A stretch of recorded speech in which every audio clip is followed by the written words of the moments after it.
sea que me pase tener que callar la verdad por miedo. Por eso perdí amigos y me gané el desprecio de los muchos jodidos que hay en mi suelo.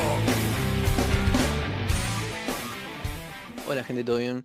Ya sé que estoy desaparecido mucho tiempo, pero prefiero explicar eso en otro video.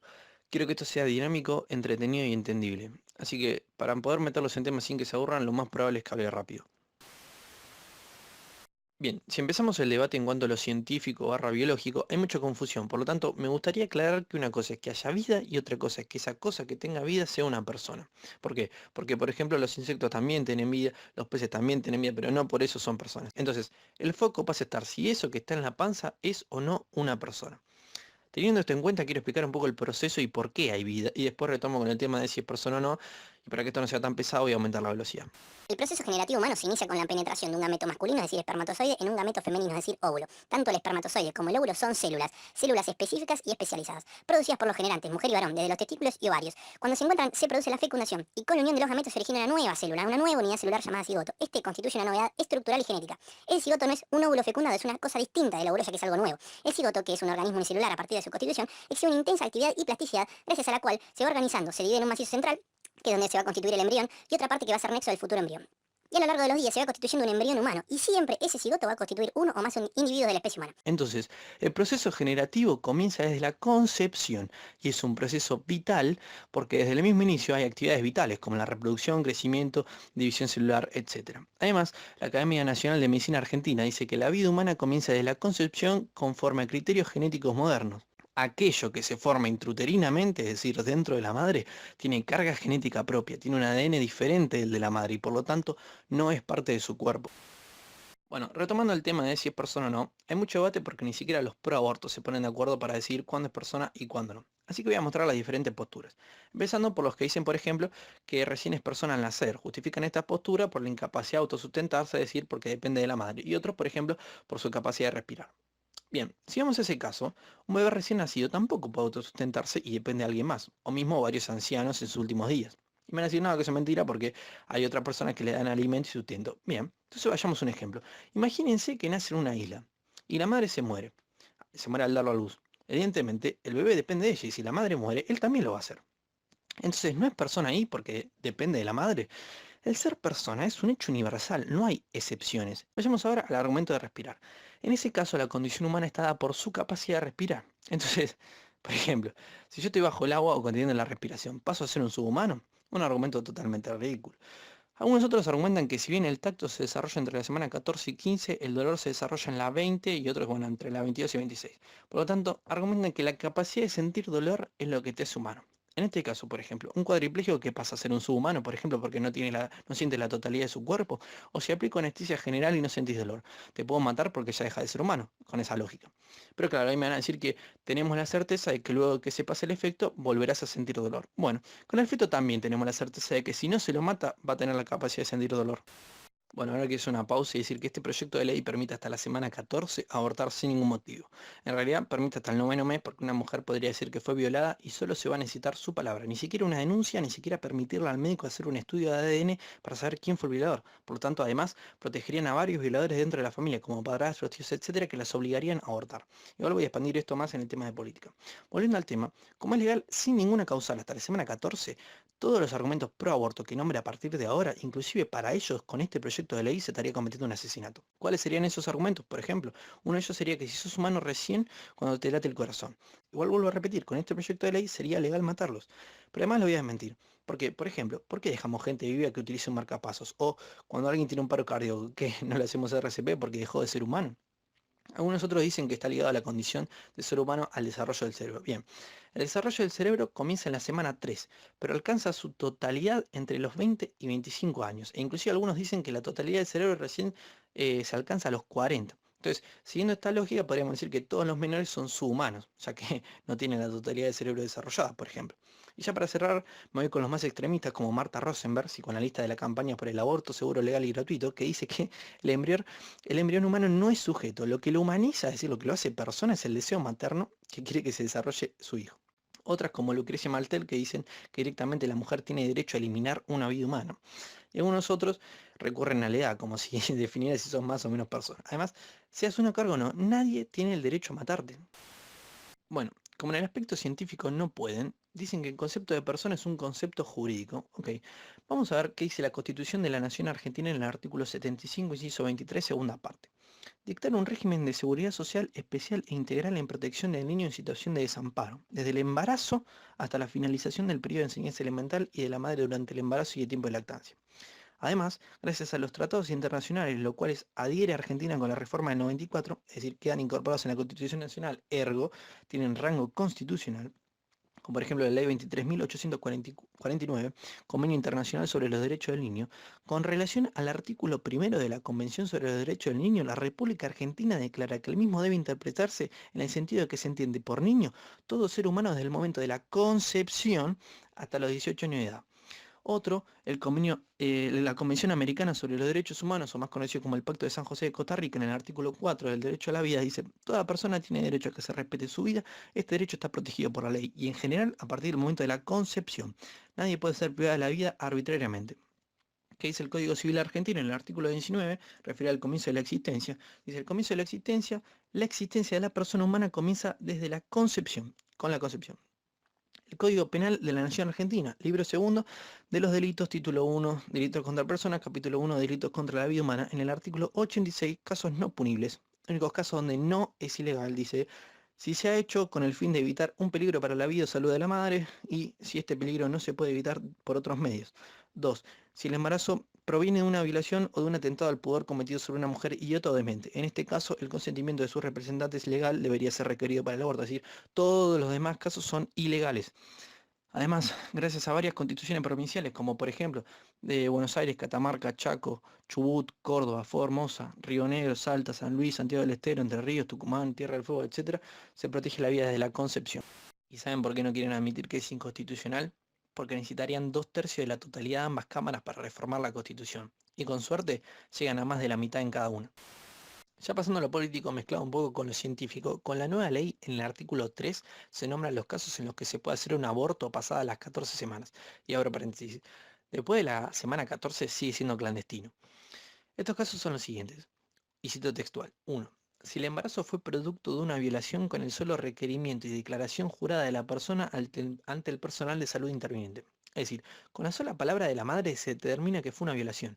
No se pide ni denuncia a la policía ni que el médico pueda hacer estudio de ADN y denunciar al violador, sabiendo que muchas veces las violaciones se dan dentro de la misma familia o que el violador tiene algún tipo de contacto con la víctima. No sería raro que los mismos violadores las obligaran a abortar. Por lo tanto, esta ley protege a los violadores. Segundo punto. Si estuviera en riesgo la vida o salud física, psíquica o social de la mujer considerada en los términos de salud integral como derecho humano. Esto abre la puerta a varias interpretaciones, ya que se puede entender como riesgo a la salud psíquica o social, por ejemplo, tener un chico con síndrome de Down. Además, el diagnóstico de trisomía 21 o síndrome de Down se puede hacer desde la semana 10 del embarazo, por lo tanto lo pueden matar sin ninguna causal hasta la semana 14 o apelando a este artículo hasta un minuto antes de parir. Irlanda es un ejemplo de esto, donde prácticamente están erradicados los chicos con síndrome de Down. En Francia se abortan el 96% de los diagnosticados con este síndrome, en Estados Unidos el 85%, en Reino Unido el 90%, y en España en 2008 se alcanzó la cifra del 95%. Igual no es nada raro sabiendo que la creadora de la Planet Parenthood, Margaret Sanger, odiaba a los retrasados, a los locos, a los epilépticos, a las prostitutas y además promovía la selección natural. Después, el tercer punto es que si existieran malformaciones fetales graves. Igual no me quiero extender en este punto, pero con el equipamiento adecuado se puede reducir esto. Igual si quieren profundizar les recomiendo la exposición de Alejandro Echegaray. Ahora quiero hacer foco en qué es un aborto y sus consecuencias. Porque esto no es seguro y placentero como te lo quieren hacer parecer. Y se lo pueden explicar ex feministas radicales famosas como Sarah Winters de Brasil o Amparo Medina de Ecuador. Pero igual, si no las quieren escuchar, escúchenme que se los explico yo. En el proyecto proponen seguir la guía de la OMS, abortos sin riesgos. Acá recomiendan para los abortos del primer trimestre de embarazo dos opciones.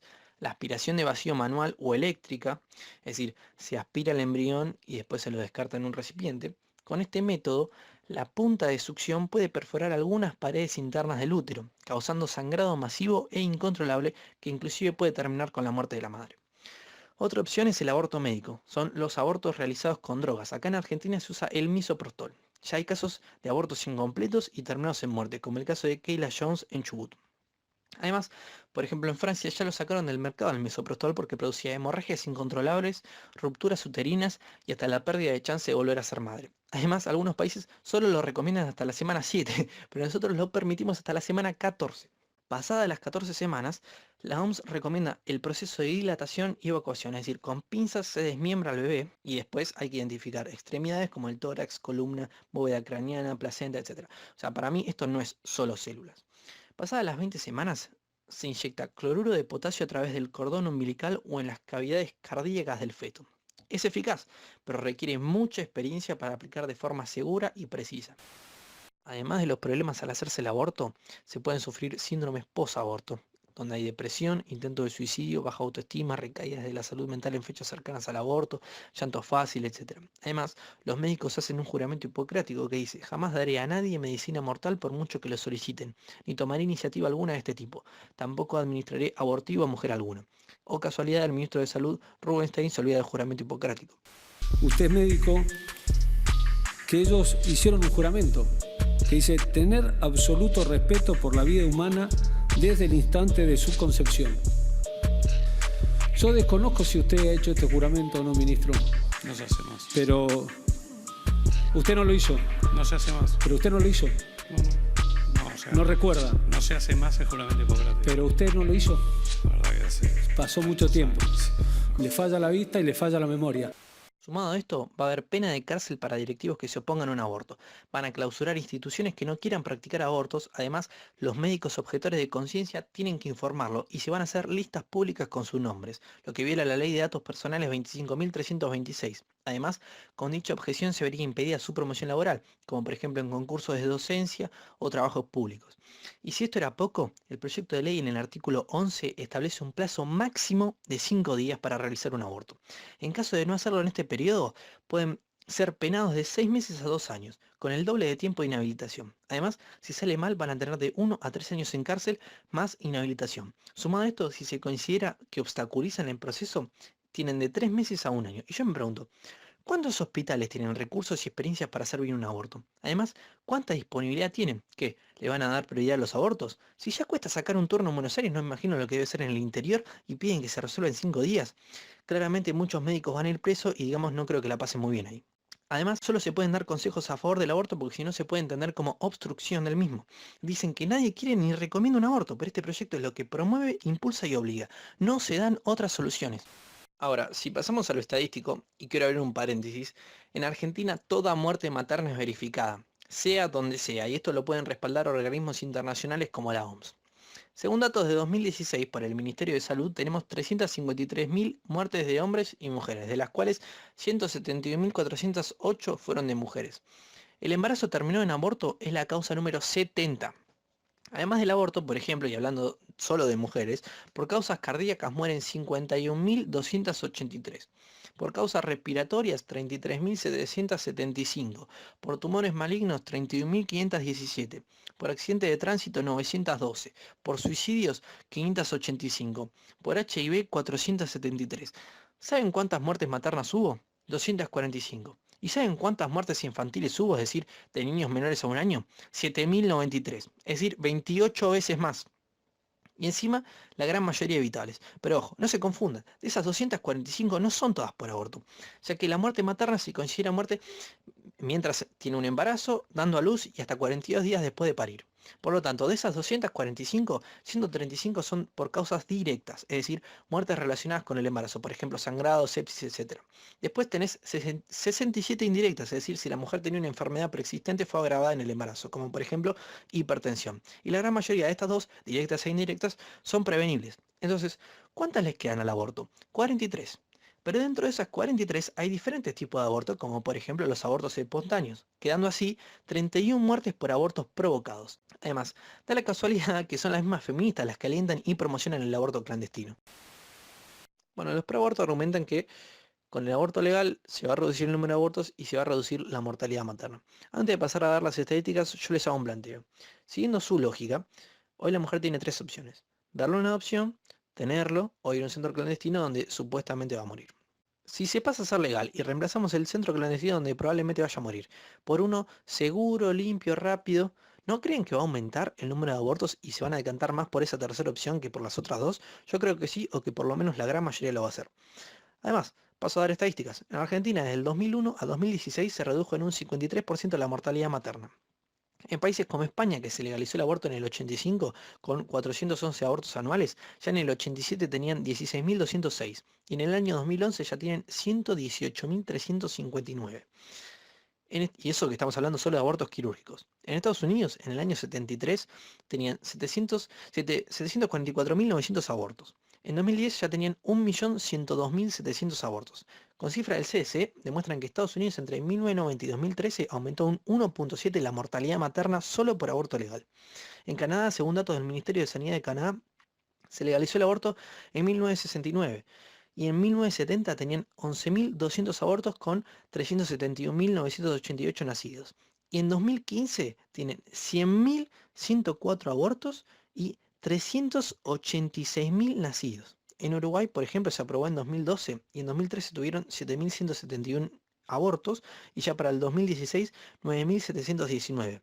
Además, en Chile, por ejemplo, con aborto prohibido se redujo la mortalidad materna y además, sumado a esto, con políticas de educación obligatoria en 1969 y programas de cuidado perinatal, etc.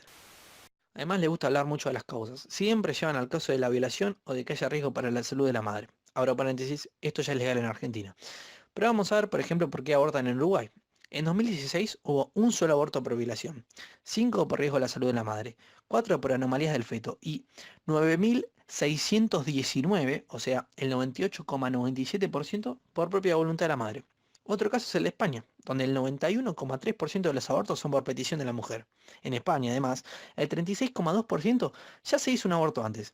Y el 33% ni siquiera utiliza métodos anticonceptivos. ¿Quieren saber más? En España, el 93,5% de los abortos se hacen en centros privados que pagan chicas de clase media y clase alta. Y después se llenan la boca diciendo que esto es por las pobres. ¿Se creen que acá va a ser diferente? Las ricas van a ir a clínicas privadas y las pobres van a ir a públicas. Además, las pobres no quieren abortar y ya varias organizaciones dijeron que dejen de usarlas como banderas. Varias encuestas demostraron lo mismo, por ejemplo la de la Villa 31, donde el 71,4% no quieren el aborto. Inclusive he llegado a hablar con chicas de clase media que me dicen que las pobres no saben lo que quieren, como si estuvieran en un nivel intelectual superior, o sea, mismo criterio con que antes la elite usaba para no dejarlas votar. Además, la gente de pobre tiene otros valores, no quiere que le mates al hijo, quiere que lo ayudes a mantenerlo y a salir adelante. Volviendo un poco para atrás y citando a Fernando Cecín, se sabe que en promedio un 30% de la gente que va a un aborto legal termina internada por ejemplo, feto muerto y retenido, es decir, se lleva un quirófano y se sacan los restos del bebé. Si jugamos con la cifra que dio Rubinstein, que era 500.000, que encima después la terminó desmintiendo él mismo, y si lo comparamos con otros países, sabemos que con similar población, sabemos que es menor la cantidad de abortos. Para que se den una idea, sería 150.000 abortos, el 30%. Y el Garrahan, que es el hospital de pediatría más grande del país, tiene al año un número de 13.000 internaciones. Es decir, se necesitarían de 10 a 12 hospitales Garrahan para contener todas esas internaciones. Toda la gente que recibe misoprostol, sí o sí, se tiene que hacer una ecografía de control. De ninguna manera tenemos capacidad, ni ecógrafos, ni especialistas para hacer ecografías de control, ni muchísimo menos, especialmente en las zonas más periféricas. Hay gente, además, a esto agreguemos, la gente que tiene problemas de coagulación, entonces no puede recibir esta medicación, más o menos de ahí vamos a tener 5.000 internaciones. La gente que es alérgica a la aspirina, porque en nuestro país esta medicación, el misoprostol, viene mezclado con diclofenac. Hace 10 días aproximadamente, en un conocido centro porteño, una mujer se murió por alergia al diclofenac. Si tomamos la contraindicación en cuenta, que el misoprostol está contraindicado en gente con placenta previa, acá ya agregamos a las 150.000 por lo menos 16.000 causas de internación que el sistema público no está en condición de soportar. Ahora, si nos focalizamos sobre esos 150.000 internaciones que van a necesitar un raspado quirúrgico, vamos a tener en consideración el costo de las internaciones, el costo de las camas, el costo de los estudios prequirúrgicos, los medicamentos de anestesia, sedantes, antibióticos, sueros, catéteres, insumos de quirófano, etcétera. Las cambias en terapias intensivas para afrontar estas complicaciones. No tenemos camas de terapia, no tenemos respiradores para afrontar la gripe A. Se las vamos a sacar para meter a esta gente en la cual estamos matando una persona sana. Entonces, otro costo que tenemos que tener en consideración, que no es menor, son los costos de la curva de aprendizaje. ¿Qué significa esto? Son las complicaciones que van a empezar a aparecer por perforaciones uterinas, por sangrados uterinos, por desconocimiento de la técnica. Estos pacientes van a ir a tener que sacar el útero, van a tener que ir a terapia y aumento de los insumos, aumento de los costos. La gran cantidad de gente que va a venir de países limítrofes a hacerse sus abortos a la Argentina y vamos a tener que pagarlos entre todos. Entonces, en salud pública, nos guste o no nos guste, el presupuesto siempre es finito y acotado. Si tenemos la causa de aborto número 40, que representa el 0.5% de todas las muertes en el país en mujeres en edad fértil, y tanto nos preocupan las muertes de esas mujeres, la inversión en salud tiene que estar dirigida al 99.5% de las causas que matan a esas mujeres.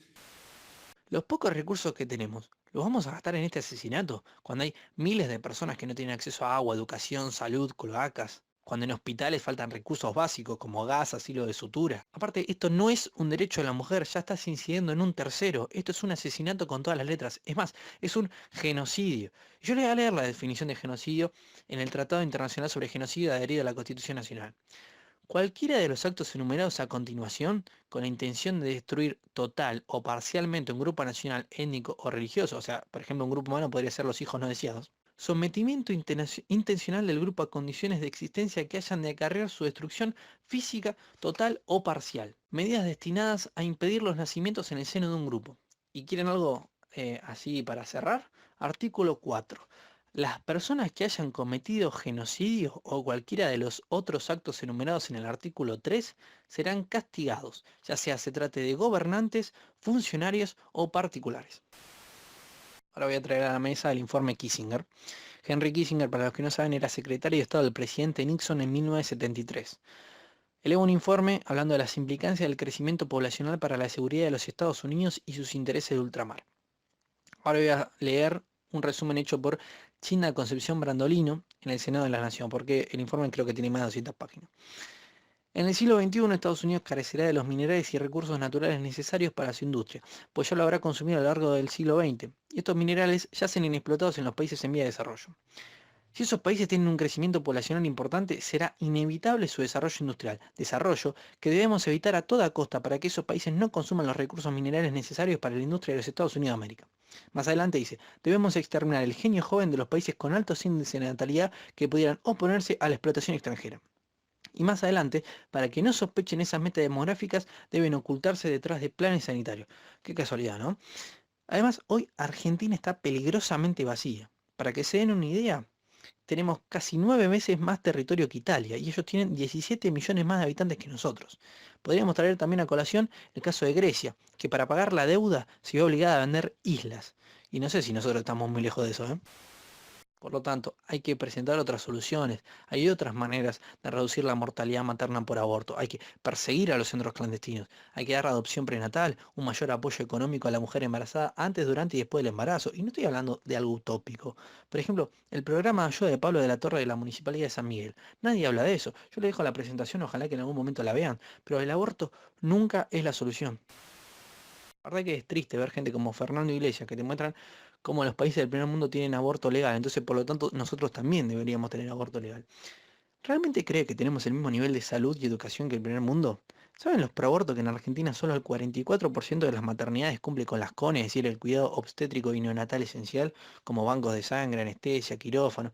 Claramente no somos el primer mundo. Además, en estos países se está buscando revertir los efectos del aborto, ya que en dichos países, si se observa la pirámide poblacional, se ve que tienen una población envejecida, con lo cual trae problemas si se piensa en quién va a mover la economía, si la gran mayoría de personas son económicamente inactivas. Entonces, por lo tanto, tienen que tener una oleada de inmigrantes de África, Medio Oriente y demás. Entonces, empiezan a hacer políticas que incentivan a los ciudadanos a tener hijos, como por ejemplo cobrar por cada semana o mes de embarazo, da igual, depende del país, ¿no? Pero reciben dinero si se llega a adoptar o inclusive reciben un mayor apoyo con el segundo o tercer hijo. Entonces, por lo tanto, dudo que sea un ejemplo a seguir esto. Otro caso es el de Estados Unidos, donde también se está dando marcha atrás, porque salieron a la luz videos de directivas del Planned Parenthood arreglando la venta de órganos de bebés abortados. Por ejemplo, hacen cremas con eso. Les dejo los videos por acá igual si los quieren ver.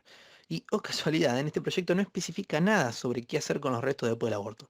Y esa misma empresa es la que el 92% de sus servicios prenatales son abortos. Recauda aproximadamente 150.000 millones de dólares, gracias a los 333.964 abortos que hace al año.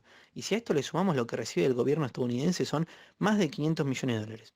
Esa cifra aumenta mucho más, y eso que todavía no estamos contando todo lo de la venta de órganos. ¿Y todavía siguen creyendo que luchan contra el sistema? Escuchen, en 2015, cuando salió a la luz lo de la venta de órganos, el Congreso de Estados Unidos aprobó cortar el financiamiento, pero Obama vetó la ley, porque le habían financiado parte de la campaña, al igual que Hillary Clinton, que le aportaron más de 30 millones de dólares. Ahora, como ganó Donald Trump, necesitan desembarcar en otro lado. Ese otro lado es Latinoamérica, y en este caso particular Argentina. ¿Y cómo lo hacen? Financian organizaciones como Casa Fusa, Católicas por el Derecho a Decidir, CEDES, Asociación Civil Pro Amnistía, Fundación Huésped, etc. Si quieren ver cómo operan, manipulan y adoctrinan en Argentina a estas organizaciones, los invito a ver el trabajo periodístico del Presto, que la verdad no tiene desperdicio. Además, tienen complicidad de los medios de comunicación que instalan el tema como religión versus derecho de la mujer, que era una especie de Boca River, pero además, la gran mayoría de programas, conductores, panelistas, toman una postura a favor del aborto. Mismos programas que dan cobertura y proporcionan fecha y horario de marchas pro aborto. Abro paréntesis, además, las pro aborto se apoderan de otras marchas, como por ejemplo la Niña Menos, que se inició a raíz del femicidio de Kiara Páez, de 14 años, que estaba embarazada y el novio la mató porque ella no quería abortar. Además, no cubre marchas pro vida muchísimo más multitudinarias, como por ejemplo la que se dio en Luján o la que se dieron en todas las provincias. Tuvieron que mostrar la última porque se llenó el obelisco. El día que se les cayó la careta fue cuando salieron en cadena a criticar al vino por decir que hoy los preservativos no protegen. Y la verdad que tienen razón porque no tienen un 100% de efectividad. Mismos medios de comunicación que se cayeron en la boca cuando los pro-abortos dicen la mujer tiene derecho a eliminar una vida, sí señor. O hacen pintadas con hoy desayuno de feto. O muy poco mostraron cuando las feministas pro-aborto cantaban a 2 policías las balas que nos tiraron van a volver o que iban a matar ratis en el paredón.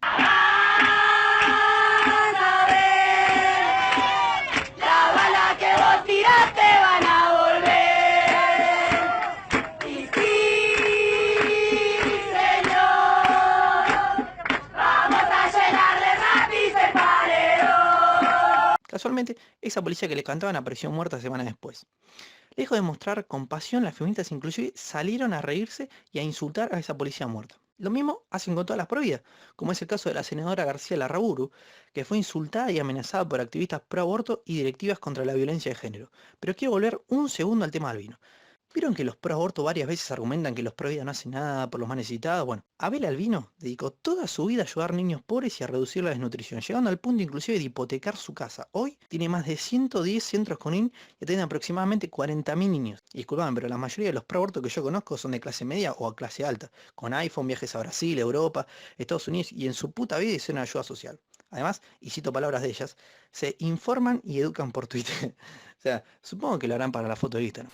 Entonces, ¿qué logran los medios de comunicación con todo esto? Moldean una postura a favor y se fabrica una supuesta opinión mayoritaria, aunque no lo sean, y obviamente están ayudados por redes sociales como Twitter, donde su mayoría son chicas jóvenes de clase media alta bastante influenciables, universidades, colegios, actores, cantantes, influencers y demás, y más de la mitad de la población diría yo que está en contra, porque Argentina no solo es capital, generan ese tipo de pensamiento único y varios se callan o adhieren para no quedar afuera y no sufrir un costo social elevado.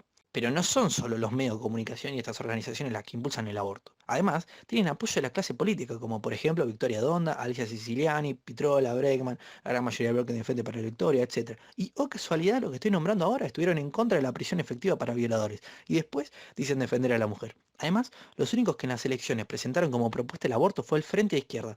¿Sabes cuánto sacó? Un 3%. Y no me quiero extender con la izquierda, pero acá les dejo las declaraciones de Bregman, que es la segunda al mando, demostrando que no se siente identificada con el pueblo argentino. Como vos y ustedes sabrán, los que venimos de la tradición de izquierda, nosotros no cantamos el himno. Nosotros no cantamos el himno. Nosotros no cantamos el himno y respetamos a todo el pueblo trabajador que así lo hace y se siente identificado con sus estrofas. Además, las dos figuras políticas más importantes de la actualidad siempre se mostraron pro vida, por lo tanto engañaron a todo el pueblo que los votó. A seguir contribuyendo a que la Argentina crezca y asegurar el futuro no solamente para los que hoy están, sino para los más pequeños y para los que todavía están en la panza de alguna trabajadora, como vi en esta fábrica, que merecen un futuro mucho mejor del presente y el pasado que nosotros tuvimos. Durante toda la campaña electoral, Macri se había mostrado pro vida. Incluso pocos meses después de haber asumido, hasta asistió a un congreso eucarístico en Tucumán, donde recitó una oración y pidió por los niños por nacer. Jesucristo, Señor de la historia, te necesitamos para hacer una patria fraterna y solidaria, para proteger la vida desde la concepción hasta la muerte. Todo lo pedimos confiando en la intercesión de la Virgen tan amada por nuestro pueblo y que nos acompaña desde siempre en Tucumán. Todavía muchos creen que Macri está a favor de las dos vidas. No, señores, Macri no se queda atrás. Supuestamente celebra el debate y va a aceptar lo que salga del Congreso. Y te quieren hacer creer, como dijo Carrió, que él aceptó el debate porque le dijeron que iba a ganar él no. En la conferencia de prensa le preguntaron 7 horas y el chabón directamente ni respondió. Ahora, yo me pregunto, Si una persona estuviese realmente en contra de algo, como por ejemplo de la pedofilia, ¿uno celebraría que haya un debate sobre eso? Yo creo que no. Además, tanto gente pro vida como pro aborto sabe que el gobierno alargó este debate como bomba de humo para tapar los problemas económicos. Primero el debate en diputados, después el mundial y después el debate en el Senado. Además, los 3 ministros de este gobierno, el ministro de Ciencia, el niño Baraneado, el de Cultura, Pablo Velluto, y el de Salud, Adolfo Rubinstein, se mostraron a favor de la despenalización. Quiero hacer igual foco en este último ministro, Rubinstein. Adolfo Rubinstein es un promotor del aborto pagado por todos. Si quieren profundizar, miren el documental de Faro Films que les voy a dejar acá, pero si no se los resumo yo. El chabón primero dice que había entre 400.000 y 500.000 abortos al año en Argentina. Después, cuando tuvo que exponer en el Senado, bajó esa cifra a 47.000. Tiene vínculos con la comisión Guttmacher-Lancet que promueve el aborto en todo el mundo y presentó a dicha comisión en el Congreso cuando ascendió. Además, el Instituto Guttmacher-Lancet está emparentado con la IPPF. Y ya para cerrar esta parte, organismos internacionales como la ONU, el FMI, el Banco Mundial y demás hicieron presiones en Argentina para que se legalizara la ley del aborto. Y si no me creen a mí, se lo dice una pro aborto como Mariela Belsky. En los últimos 3 años, Argentina fue interpelada directamente por organismos internacionales de derechos humanos a despenalizar el aborto. Queremos pertenecer a la OCDE. Justamente, uno de los objetivos de Macri es que la Argentina sea aceptada como miembro de la OCDE, la Organización para la Cooperación y el Desarrollo Económicos. Macri espera que ingresando en la OCDE llegue la lluvia de inversiones que anuncia desde antes de ser presidente. ¿Quedó claro o lo repetimos? Por ese motivo es que días después de la media sanción a la ley de aborto, Mauricio Macri recibió a la diputada Silvia Lospenato, una de las feministas que impulsó el proyecto. Que el aborto sea legal, seguro y gratuito. Que sea ley. Y durante la sesión, Macri había liberado a sus operadores, Marcos Peña, Fernando de Andrés y Pepín Rodríguez Simón, entre otros, para dar vuelta el voto de los diputados que iban a rechazar la ley. Como si todo esto fuera poco, ¿sabes quién es el dueño del laboratorio que produce el Oxaprost o misoprostol, una de las drogas que provocan abortos? El dueño es Gregorio Sidar, vicepresidente de Boca cuando Macri era el presidente del club. No. Gregorio Sidar, que era el directivo de Boca, amigo de Macri. Somos Macri. Además, se da la casualidad que 2 diputados de La Pampa, Melina de Lu y Ariel Rogenberg, que iban a votar en contra de la ley, se dieron vuelta después de que el mismo jueves el gobierno nacional hiciera un pago de 498.785 pesos a la provincia de La Pampa.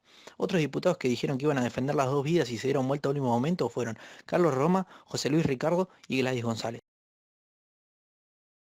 Te toman por boludo. Te toman por boludo. Te toman por boludo. Para ir cerrando, si algo que coincidimos todos es que este debate atraviesa todas las ideologías políticas, porque este debate tendría que movilizar a todos, a los liberales que tienen como centro de su ideología la protección de la vida, la libertad y la propiedad, y a mi entender la vida tiene una jerarquía inclusiva aún mayor, ya que puede haber vida sin libertad pero no libertad sin vida. A los peronistas, Evita siempre decía, el vientre de la mujer es la cuna sagrada donde se gesta la vida. Además el general Perón siempre estuvo en contra del aborto e inclusive lo ratificó en su último mandato. Si te consideras progresista y siempre te llenas la boca diciendo que defendés a los más débiles, ¿por qué no defendés al más indefenso de todos, que es el niño por nacer? Si te consideras de izquierda y siempre decís que luchás contra el sistema, ¿no te parece que con lo anteriormente nombrado no estás luchando contra el sistema, sino con el sistema? Pero sobre todo, si te sentís argentino y no haces nada mientras están violando a tu nación por los intereses extranjeros, entonces déjame decirte que sos cómplice. Bueno, yo creo que esto es algo más profundo que simple ideologías políticas, porque para mí se llegó a un nivel de consumismo, un nivel de individualismo, un nivel de materialismo, de deshumanización tal, que somos capaces de eliminar a otro ser humano en pos de un desarrollo profesional, de una mayor productividad. Y se ve ese niño como un simple costo, como un obstáculo que impide consumir y producir más. Igual cierro con una frase de Ricardo Iori, así que no se olviden de compartirlo y suscribirse. Muchos creen en el fin del mundo como el fin de la vida, y no es el fin de la vida. Es el fin de esta manera de observar la existencia.